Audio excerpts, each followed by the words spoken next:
নবম দশম শ্রেণীর শিক্ষার্থীবৃন্দ, ঢাকা শিক্ষা বোর্ড লাইব্রেরি স্কুল অ্যান্ড কলেজের পক্ষ থেকে অনলাইন ক্লাসের মধ্যে স্বাগতম। আমি আব্দুল রহিম শেখ, সিনিয়র শিক্ষক গণিত। তোমাদের সামনে আজ উপস্থিত হয়েছি নবম ও দশম শ্রেণীর উচ্চতর গণিত বিষয়ে অধ্যায় 13 অর্থাৎ অনুশীলনী 13-এর গাণিতিক সমস্যা নিয়ে। শিক্ষার্থীবৃন্দ, এখানে বেশ কিছু ঘনবস্তুর কথা উল্লেখ করা আছে। যেমন আরেকটা ঘনবস্তু ঘন, বেলন, গোলক, পিরামিড ইত্যাদি। শিক্ষার্থীবৃন্দ, আজ তোমাদের সামনে আমি যে গাণিতিক সমস্যাগুলো উপস্থাপন করব সেগুলো আয়তাকার ঘনবস্তু। আমি বোর্ডে লিখে দিয়েছি। আয়তাকার ঘনবস্তুর দৈর্ঘ্য এ, প্রস্থ বি, উচ্চতা সি হলে আয়তন এ বেশি ঘন একক এই সূত্র ব্যবহার করবো, প্রয়োগ করবো। কর্ণের দৈর্ঘ্য হতে পারে স্কয়ার একক। সমগ্রতলের ক্ষেত্রফল বা সমগ্র পৃষ্ঠের ক্ষেত্রফল 2 × ab + bc + c বর্গ একক। শিক্ষার্থীবৃন্দ, যদি এ বি সি এর একক সেন্টিমিটার হয় তাহলে এখানে হবে ঘন সেন্টিমিটার, এখানে হবে সেন্টিমিটার, এখানে বর্গ সেন্টিমিটার। ঠিক একইভাবে মিটার হবে, এখানে হবে ঘন মিটার, মিটার, বর্গ মিটার।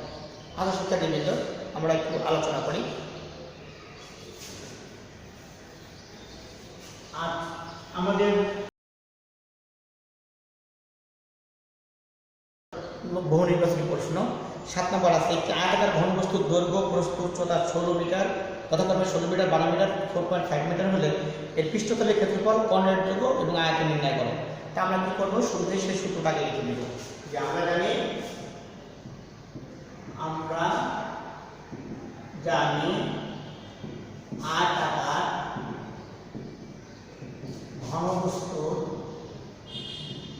দৈর্ঘ্য এ, প্রস্থ বি এবং উচ্চতা সি হলে আমার কি পেজে প্রথমে চেয়েছে হলো পৃষ্ঠতলের ক্ষেত্রফল। তাহলে পৃষ্ঠতলের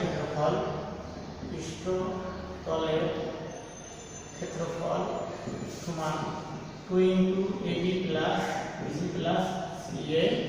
তারপরে চেয়েছে ধারাবাহিকভাবে কর্ণের দৈর্ঘ্য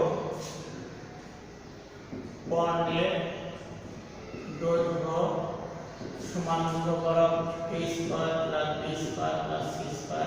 আগের মতো লিখে দিলে একক, এখানে লিখবো বর্গ একক। আর আয়তন এখানে লিখবো আয়তন সমান abc ঘন একক।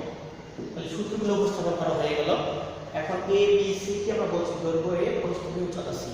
আমরা লিখে দিব এখানে এ সমান সূত্রগুলো রয়েছে, এখানে আমরা লিখি, এখানে নিচে লিখলেও চলবে। এ সমান কত দেওয়া আছে?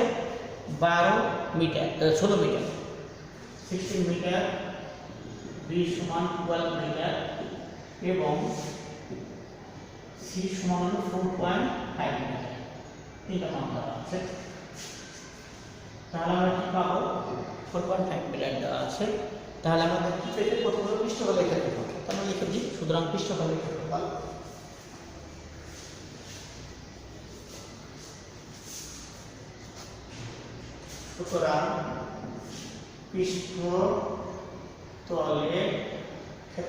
সূত্রটা আমরা লিখে নিতে পারি, নাও লিখে নিতে পারি।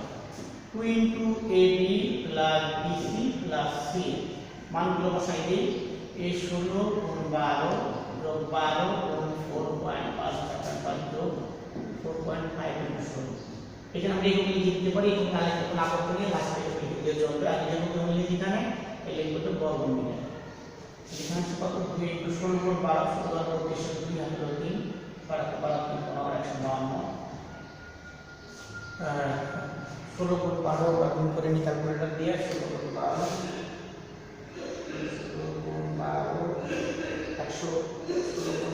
আসছে 192। সবার কাছে 192। 4.5 × 4.5 কত? 12। এটা আসবে 4। 16 × 4.5 16 × 4.5 400 কত? 72। তারপরে যোগ করলে কত আসে? 2 × 900 সাথে যোগ হবে কত? 54 যোগ 193 85 সমান এটি দুটো গুণ করলে হয় 636, তাহলে 636 বর্গমূলে সমগ্র তলের ক্ষেত্রফল। এরপর আমাদের পেয়ে গেল কি কর্ণের জন্য। কর্ণের জন্য কত বের করবো লিখবো, আবার কর্ণের জন্য এখান থেকে লিখি, আবার কর্ণের জন্য সূত্র ছিল এরকম √a² + b² + c²। আমরা মানগুলো বসাই দিই, কত বসাই দিই, মানগুলো বসাই দিলে আছে এর মানটা আছে 60 √16 b² + 12a² + 4.5 আমাদের ক্যালকুলেটর একবারে পরীক্ষা কত আসে, একবারে করলে হয় 16 স্কয়ার 16 256 যোগ 12 144 যোগ 4.5 স্কয়ার করলে কত আসে, সব মিলে আসে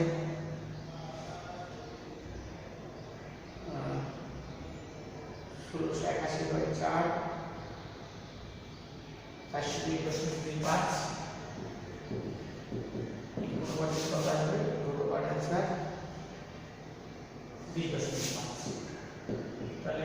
তাহলে যেহেতু এখানে এগুলো মিটার আমরা নিতে পারি আর এর উপরে কিন্তু কোনো সমস্যা নেই।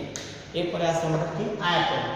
আয়তনের সূত্রটা কি আছে, আয়তন সমান ABC ঘন একক, আয়তন সমান কি ABC ঘন একক, এবং লাস্টে যেহেতু এবং আয়তন সমান ABC ঘন একক, এখানে লিখলেও চলে, পরে লিখলেও চলে। এর মান 16, বির মান 12, সির মান 4.9। এই ঘন একক লিখে লিখবো আসবে কত, 16 গুণ 12 গুণ 4.5 কত আসে 468 ঘন একক। তাহলে এইটা উত্তর আমাদের হয়ে গেল। উত্তর ভিন্ন করে না লিখলেও চলবে। এরপরে আসে 8 নম্বর অঙ্কটা। ভূমির উপর অবস্থিত 2.5 মিটার দৈর্ঘ্য 1 মিটার প্রস্থ একটি আয়তাকার জলাধারের উচ্চতা এত হলে আয়তন অভ্যন্তরীণ তলের ক্ষেত্রফল নির্ণয়। ঠিক সূত্র একই। আমরা আয়তাকার ঘনবস্তু দৈর্ঘ্যের প্রস্থ কি বুঝতে পারছি বলে আয়তন সমান কত লিখবো আমরা, এই যে লাইন থাকবে নাম্বার কত আমাদের 8। প্রথম আসবে আয়তন সমান হলো ABC এবং অভ্যন্তরীণ কি আছে, অভ্যন্তরীণ তলের ক্ষেত্রফল, অভ্যন্তরীণ আভ্যন্তরীণ একটা ব্যবহৃত হয়। অভ্যন্তরীণ তলের ক্ষেত্রফল, একই সূত্র 1 AB + BC + CA। তাহলে এখানে কি দেওয়া আছে আমাদের, এখানে কি দেওয়া আছে 2.5 মিটার, বি দেওয়া আছে 1 মিটার, সি দেওয়া আছে কত 0.4 মিটার, 0.4 মিটার। আয়তন কত হবে, সুতরাং আয়তন থিটার গুণফল অর্থাৎ 2.5 × 1 × 4 0.4 কত আসে, তিনটা গুণ করলে 2.5 × 0.4 অর্থাৎ 1 ঘনমিটার। কি আসলো 1 ঘনমিটার আয়তন। এরপরে আসবে সমগ্র তলের ক্ষেত্রফল, এর মুছে দিই আমরা, এবং সমগ্র তলের ক্ষেত্রফল কত, সমগ্র তলের ক্ষেত্রফল 2 × AB + BC + CA। এখানে উত্তরটা লিখে দিই, এর মানটা হচ্ছে কত 2.5 1.4, 2.5 × 1 + 1 × 0.4 + 0.4 × 2.5 ক্ষেত্রফল যেহেতু বর্গমিটার অর্থাৎ আমাদের 2 × 2.5 + 0.4 2.5 + 0.4 + 0.4 × 2.5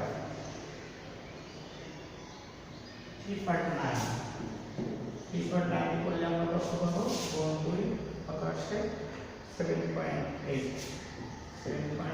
বর্গমিটার। শিক্ষার্থী তাহলে এইটা হয়ে গেল অভ্যন্তরীণ তলের ক্ষেত্রফল হচ্ছে 3.8 বর্গ মিটার আর আয়তন ছিল 1 বর্গ মিটার। এরপর আমরা পরবর্তী অঙ্কটা চলে যাই। পরবর্তী 9 নম্বরটা দেওয়া আছে একটি আয়তাকার ঘনবস্তুর মাত্রা বলা 5 সেন্টিমিটার 4 সেন্টিমিটার 3 সেন্টিমিটার কর্ণের সমান ধারবিষ্ট ঘনকের সমতলের ক্ষেত্রফল নির্ণয় করো। আমরা সেই আগের সূত্রটা একই সূত্র আমরা ব্যবহার করতে পারি। বলছে আয়তাকার ঘনবস্তু তিনটা ধার আছে 5, 5, 4, 3 সেন্টিমিটার তার কর্ণের সমান। আমরা কি লিখব? আমরা জানি আয়তাকার ঘনবস্তু দৈর্ঘ্যের বস্তুগুলো ছোট সেন্টিমিটার কর্ণের দৈর্ঘ্য সমান কত আসবে? ছোট বড় a square plus b square plus c square একক। এখানে মান দেওয়া আছে কি? এখানে a সমান দেওয়া আছে 5 সেন্টিমিটার, b দেওয়া আছে সমান 4 সেন্টিমিটার, c দেওয়া আছে কত? 3 সেন্টিমিটার। সুতরাং কর্ণের দৈর্ঘ্য আসবে, সুতরাং কর্ণের দৈর্ঘ্য স্কয়ার রুট করা কত? 5 square plus 4 square plus 3 square, তাহলে 25 যোগ 16 যোগ 9, তাহলে কত আসলে √50। এখন বলা আছে যে এই কর্ণের সমান যদি ধার হয় একটা ঘনকের ধার যদি কত হয়? √50 সেন্টিমিটার হয়, তার সমতলের ক্ষেত্রফল কত? ঘনকের সমতলের ক্ষেত্রফল সূত্র আমরা জানি যে ঘনকের যদি একটা বাহুর দৈর্ঘ্য a হয় তার সমতলের ক্ষেত্রফল 6a স্কয়ার, অর্থাৎ ঘনকের পিঠ থেকে 6টা সমান। যেমন আমরা সকার গুলিগুলো ইউজ করি সেটা কিন্তু ঘন, কারণ 6টি পিঠই সমান, তাই প্রত্যেকটা কিন্তু বর্গাকার। একটা যদি বিশিষ্ট ধারের দৈর্ঘ্য a হয় তার প্রত্যেকটা পৃষ্ঠের ক্ষেত্রফল a স্কয়ার, 6টা ধারের জন্য 6a স্কয়ার। তাহলে বলছে যে একটা ঘনক বানাবো যে ঘনকে ধারের দৈর্ঘ্য √50 সেন্টিমিটার, তার সমতলের ক্ষেত্রফল কত? এবার আমরা লিখব।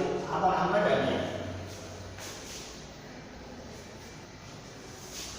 আমরা জানি ঘনকে আবার দিয়ে দিতে পারে।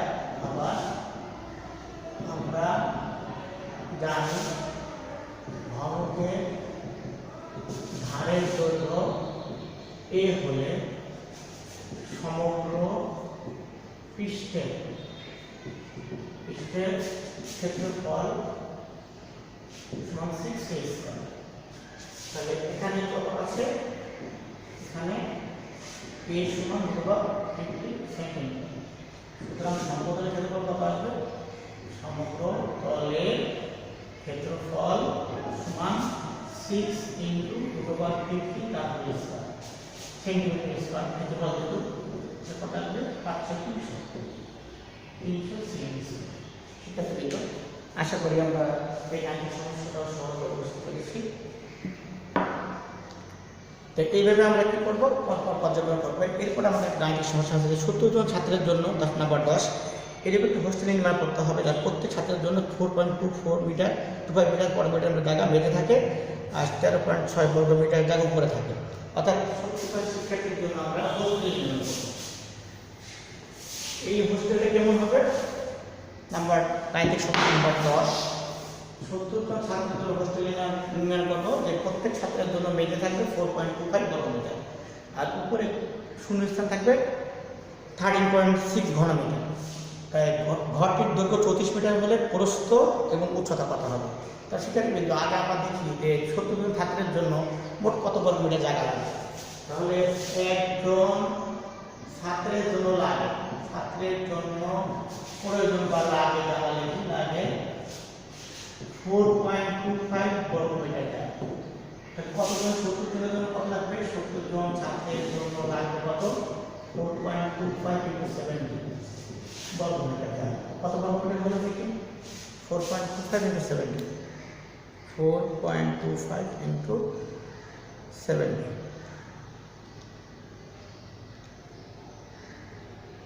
297.5 বর্গ মিটার।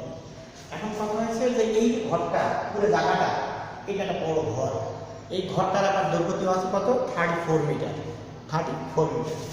যেহেতু ঘরটির দৈর্ঘ্য 34 মিটার, আমরা জানি ঘর সাধারণত আয়তাকার হয়, আর এখানে হোস্টেলের যে অংশটা একটা বলে নেই যে আয়তাকার না, এখানে আয়তাকার হোস্টেল দিতে হবে। এক্ষেত্রে কত? 97.5 বর্গ মিটার হয়। দৈর্ঘ্য যদি 34 মিটার হয় তাহলে প্রস্থ কিভাবে নির্ণয় করবো? 297.5 কে 34 ভাগ দেব। সুতরাং প্রস্থ কত? প্রস্থ হবে হলো 297.5 ডিভাইডেড বাই 34 মিটার। কত সেটা হলে ভাগ 34 8.75 ছিল। 8.75 মিটার।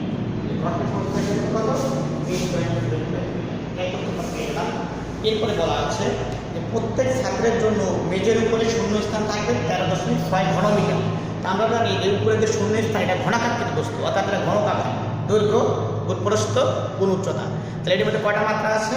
দৈর্ঘ্য আছে, প্রস্থ আছে, উচ্চতা আছে। তা প্রত্যেক ছাত্রের জন্য মেজের উপরে শূন্য স্থান দরকার 13.6 ঘন মিটার, কিন্তু মেজের যে জায়গা দরকার 4.25 বর্গ মিটার।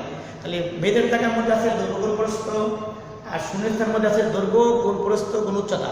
তাহলে আমরা শূন্যস্থানকে যদি বেদের ক্ষেত্রে বলতে ভাগ করে দিই তাহলে ঘট উচ্চতা পেয়ে যাব। শিক্ষার্থীবৃন্দ, যেহেতু